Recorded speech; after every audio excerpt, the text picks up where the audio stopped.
drop shadow has a big problem. Let's say you want to add a drop shadow to this element. What do we usually do? We double click on the right hand side of the layer. We go to drop shadow and check it. We select it, and that's how we can control it. We can control the distance, the angle, the size, everything. And if you want to control it like a pro, you can control it directly right there. All that is cool, but in this era of high resolution documents, size can be very limiting. If you increase it all the way to 250, this is just how much you can get. If you wanted to blur it more, there is nothing you can do inside of drop shadow. Let's increase the opacity, and I want more blur. I just cannot do anything about it. So to fix this limit, instead of using drop shadow, you can try something like this. Let's hit cancel for now. First, make a selection of the element that you want to create a shadow for. Let's open up the toolbar. Inside of that, I should have that rectangle element, which is this one. To create a selection of any element of any layer, hold the Control or Command and click on the thumbnail of that layer. It automatically creates that selection. Let's close the group to keep everything clean. Now right below this, we are going to create our shadow layer. So just above the gradients layer, click on the adjustment layer icon, and this time let us choose solid color. For the shadow, you can choose whatever color you want. We are going to get to that later. For right now, let's choose black and hit OK. Now you can select the mask layer, and here is the advantage. Press Ctrl or Command T and you can move it wherever you want. You can even stretch it, make it bigger, smaller, that's up to you.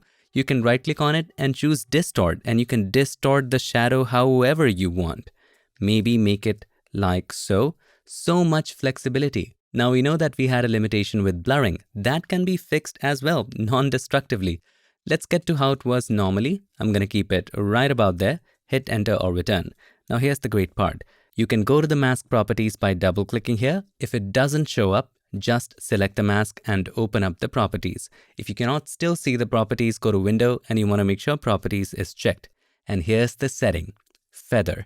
Just keep on increasing the feather and this will keep on increasing the blur. See, it goes beyond 250, even until 1000. You wouldn't need as much. So let's go to about possibly 370, or why not 365? That's a good number to beat. And of course, you can control the opacity of the shadow as well. Another advantage is you can change the color of the shadow. I can just double click here, pick whatever color I want for the shadow. Let's say I want this particular color. Now with drop shadows, usually let's hit OK. The blend mode is set to multiply, so it always darkens. So you can do the same right here. See how much natural it looks? You can now experiment with whatever color you want. Maybe this purple color. This looks really, really nice. And then you can experiment, make it lighter, darker. So darn much flexibility. And at any point in time, you can move the shadow by selecting the mask with the move tool. If it's not already selected, press V to automatically select the move tool, and you can move it anywhere you want. Or if you want to resize it, press Ctrl or Command T. And you can of course make it larger or smaller, but if you hold the Control or Command, you can also move it this way, distort it entirely. So I'm going to make some adjustments, hit enter or return, and it's going to blur automatically. Now, although this method looks cool, it does have its limitation. Let's say you had a text layer. Let's turn it on. It's a simple text layer.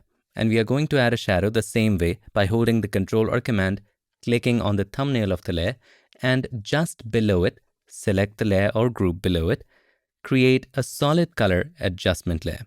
And we're going to choose black as the color, hit OK, change the blend mode from normal to multiply so that when you change the color later, it only darkens. Of course, you can move it however you want.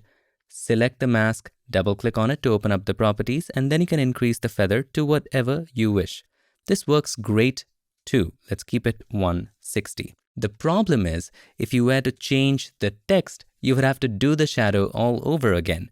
So if I double click on the T and type in something different, you would notice that the shadow doesn't change. And that is the only problem with this kind of a shadow.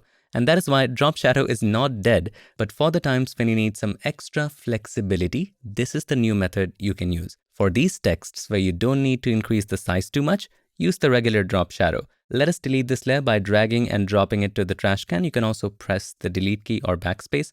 Double click on the right hand side of the layer, click on drop shadow, and now you have all the flexibility here. I can move it, I can increase the size. I don't need a lot of size for this one.